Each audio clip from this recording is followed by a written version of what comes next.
All right. We had 5 properties. I tried to list them in the right order. I forgot the inverse properties, so the inverse properties at the bottom, but let's pretend that inverse properties at the top. We talked about the inverse, product, quotient, power rules, and the change base formula. Let's throw them all together. Let's use them. Let's solve some more messy problems. Some messier problems is, I believe, how you actually say that. Okay. Feel free to copy all of yours down together, have them all in the same place in your notes, or you can have them scattered around. It's up to you whether you want to pause and copy this down and collect them all. I think it's useful having them all in the same place, but it's up to you.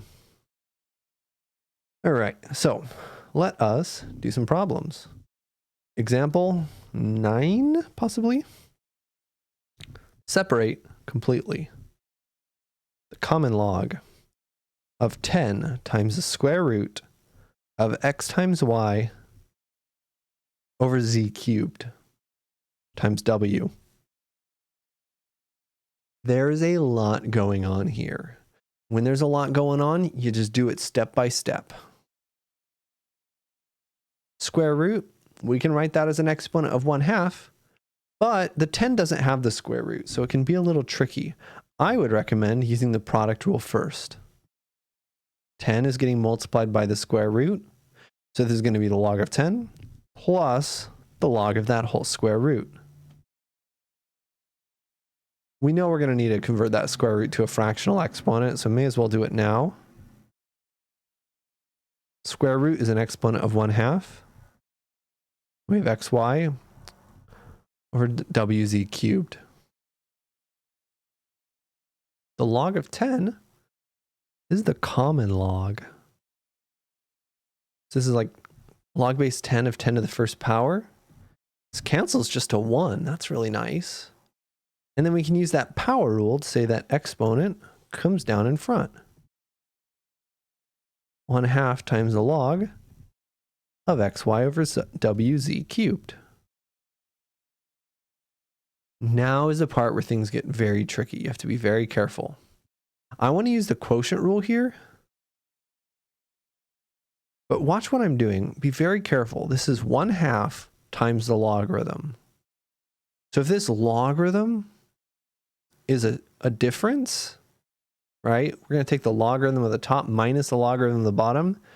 They all have that 1/2. That 1/2 is being applied to everything. So you need parentheses here. This is the log of the numerator minus the log of the denominator. Do not forget to distribute that 1/2. So this becomes 1 plus 1/2. And again, we can use the product rule. This is the log of x plus the log of y. And then we can use the product rule on the other one, but just like we didn't want to forget to distribute the 1/2, make sure that they both have a negative here, right? This negative is getting applied to this whole logarithm. So this becomes minus the log of w minus the log of z cubed. And now whether you want to write it with parentheses or just make sure to give the minus sign to both, what's important is that you're distributing in situations like this and in situations like this. Both things get the 1/2. You can use parentheses like we did. Both things get the negative. You could also just give the negative to both like we did in these steps. All right. And then we got a little bit left. Let's distribute that 1/2.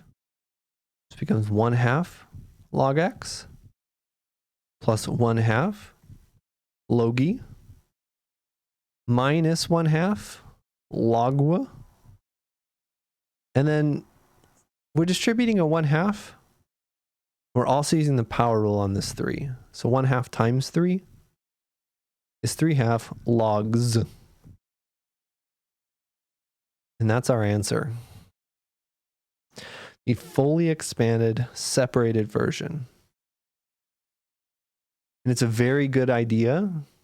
It's good practice, and it's a good way to check your answer.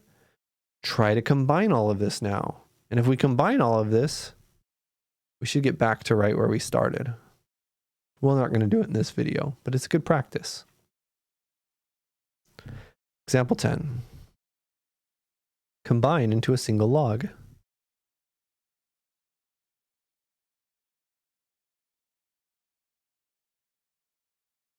Part A. 2 ln x plus 3 ln x minus 1. This one is extra tricky. What rules did we have, Jason? I don't remember. Product, quotient, power, change of base, inverse. We had no difference rule. We had no rule that said how to deal with addition or subtraction in an exponent. And that's because there is no rule. These are bad. Addition or subtraction on the inside of a logarithm is going to cause us problems. Just like addition and subtraction on the inside of a square root causes us problems, right? We can't simplify something like this. That addition messes us up. Just like addition and subtraction in fractions causes us problems. All right? We can't simplify this either. Even though it looks like something can happen. Addition and subtraction causes a lot of problems. Logarithms are no different. So be very careful. In order to combine these into a single logarithm, let's look at that product rule. In that product rule, there can't be a number in front of the logarithm. This only works if there's no number in front, if there's no coefficient. So we're going to have to deal with these coefficients before we can use the product rule. We're going to deal with them. Be careful on this second one. We're going to deal with them with the power rule. Comes the natural log of x squared plus the natural log of the whole thing cubed, right? The natural log is getting multiplied by 3 here. So the entire inside gets an exponent of 3. Watch out for that. And now we have one log plus another log, and now we can use the product rule. Becomes the natural log of x squared times x minus 1 cubed, and we can't simplify this. We could FOIL it out and multiply it all out, but I think the factored form is a little nicer. As a side note, I also think this is nicer than this. But it's not in this section, like I said it before, this section is not about things being nicer or not nicer. This section is all about getting practice, moving things from one form to another. Because sometimes one form is nicer, sometimes the other form is nicer. And we'll get into when to use each one in the future. Right now, we're just practicing building up our muscles, our mathematical mental muscles. All right, so don't worry right now in this section so much about, well, this looks worse than before. Because in the future section, we're going to talk about when one form is nicer than the other. We are just practicing in this section. Last example problem, 4 times the logarithm of x. Let's do this one on the next page. So we have it all on the same page. You don't have to erase yours. 4 times the common log of x minus the common log of y divided by 3 minus the common log of z divided by 3. This is weird. We're dividing by 3. None of our properties tell us what to do. None of our properties have a 3 on the bottom. This is the only thing where a logarithm has something in the denominator of the outside, right? We have stuff denominators on the inside. But this change of base formula is not really what's going on here. Just remember that dividing by 3 is the same as multiplying by 1/3. What do I mean by that? Well, this first logarithm, we'll use the power rule. Becomes a logarithm of x to the 4th. We're just trying to combine things into a single logarithm here. Let's rewrite the second one as 1/3 times the log of y. This is true, right? Multiplying by 1/3 is the same as dividing by 3. And now we can use the power rule. Minus 1/3 the log of z. Same thing. All right. So again, we can't use the product or the quotient rule until we get rid of those 1/3. So let's do that.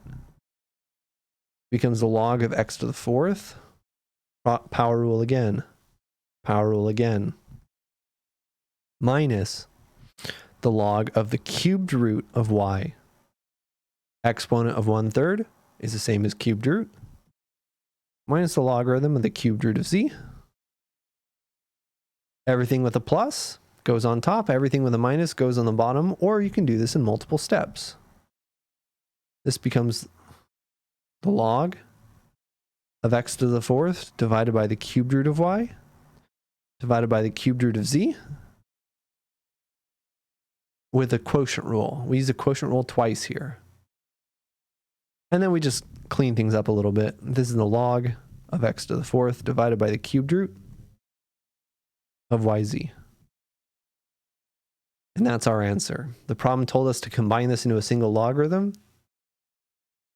And if we look at this and combine it into a single logarithm, that's what we get down here. All right, that's the answer. You should be pretty good to go. Let me know if you have questions, and best of luck.